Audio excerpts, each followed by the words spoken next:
दिल्ली के मुस्तफाबाद में एक इमारत के गिरने से एक ही परिवार के 8 लोगों की मौत हो गई, जबकि हादसे में 11 लोगों की जान चली गई। भले ही ये बिल्डिंग किसी भूकंप की वजह से नहीं गिरी, लेकिन जो हादसे में बच गए उनके लिए ये किसी भयानक भूकंप जैसा ही था। हादसे में अपनों को खो देने वाले चांद नाम के एक व्यक्ति के माता पिता उस वक्त मलबे में दबे हुए थे जब पत्रकार उनसे जो हुआ उसकी जानकारी लेने की कोशिश कर रहे थे। चांद का परिवार उजड़ गया। उसकी कहानी सुन आप सिहर उठेंगे, लेकिन ये हादसा आखिर कैसे हुआ? घायलों और मरने वालों के आंकड़े को लेकर अब तक क्या कुछ पता लगा है?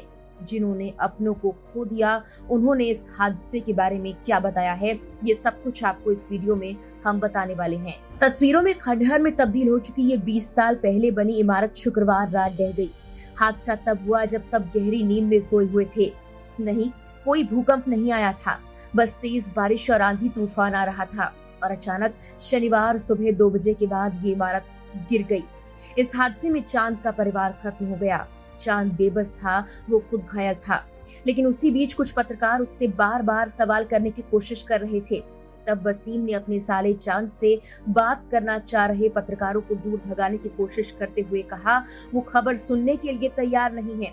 उसके लिए तो अभी उसकी पत्नी अस्पताल में इलाज करवा रही है। उसके माता पिता अभी मलबे के नीचे हैं, वो उनके बारे में चिंतित है, लेकिन असल में उसकी पत्नी की मौत हो चुकी थी। चांद का परिवार उत्तर पूर्वी दिल्ली के मुस्तफाबाद में अपने पिता की 4 मंजिला आवासीय इमारत की दूसरी मंजिल पर रहता था। शनिवार की सुबह इमारत गिर गई, जिसमें उसके परिवार के 8 लोगों सहित 11 लोगों की मौत हो गई। इनमें से 5 गंभीर रूप से घायलों का इलाज अभी जारी है। 20 साल पुरानी इस इमारत के गिरने के बाद 12 घंटे से भी ज्यादा वक्त तक रेस्क्यू ऑपरेशन चला। जीटीबी अस्पताल के आपातकालीन वार्ड के बाहर हाथ पर पट्टी बांधे खड़े चांद उन 11 लोगों में शामिल थे जिन्हें बचाया गया।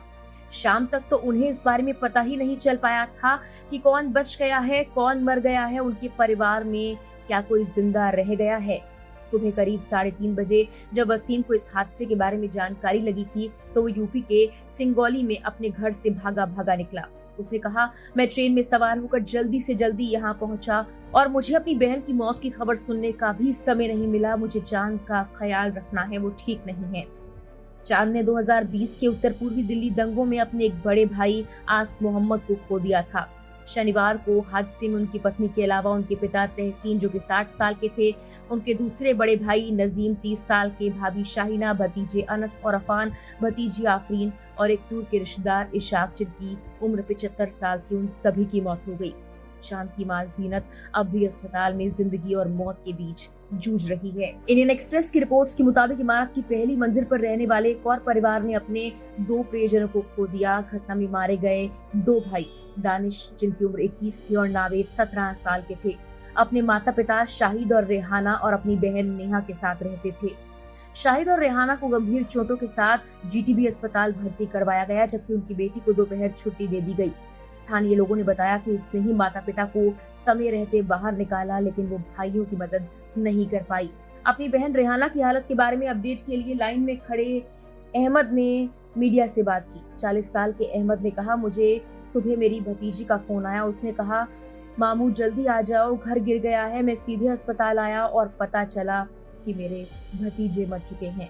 अहमद ने कहा कि दानिश परिवार का एकमात्र कमाने वाला सदस्य था और वो अपनी और अपनी बहन की शादी के लिए पैसे बचा रहा था। अहमद ने कहा, शाहिद एक आंख से देख नहीं सकता था, घर पर ही रहता था। दानिश कबाब के कारोबार से अपनी आजीविका चलाता। वो नावेद की पढ़ाई का खर्च उठा रहा था। परिवार जल्द ही नेहा की शादी करने वाला था और फिर दानिश की। वो पिछले 16 सालों से इसी इमारत में थे।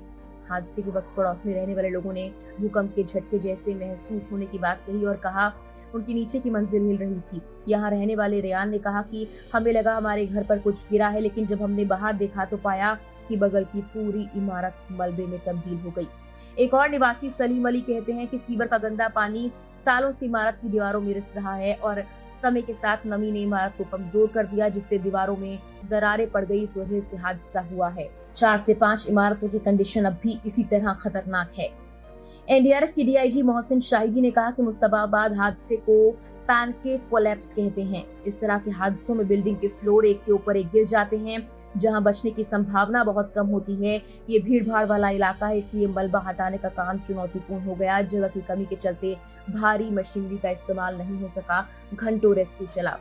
राष्ट्रपति द्रौपदी मुर्मू और प्रधानमंत्री नरेंद्र मोदी सहित अन्य ने इस घटना पर शोक जाहिर किया है। वहीं मुख्यमंत्री रेखा गुप्ता ने इस घटना की जांच के आदेश दिए हैं। वहीं इमारत ढहने की सुरक्षा मंजूरी पर सवाल उठ रहे हैं, इसलिए दिल्ली नगर निगम यानी एमसीडी ने कहा कि इमारत करीब 20 साल पुरानी है और ये एक अनाधिकृत निर्माण है। दिल्ली के मंत्री कपिल मिश्रा ने घटनास्थल का दौरा करने के बाद कहा, हम इन घरों को मंजूरी देने वाले एमसीडी अधिकारियों के खिलाफ एक्शन लेंगे।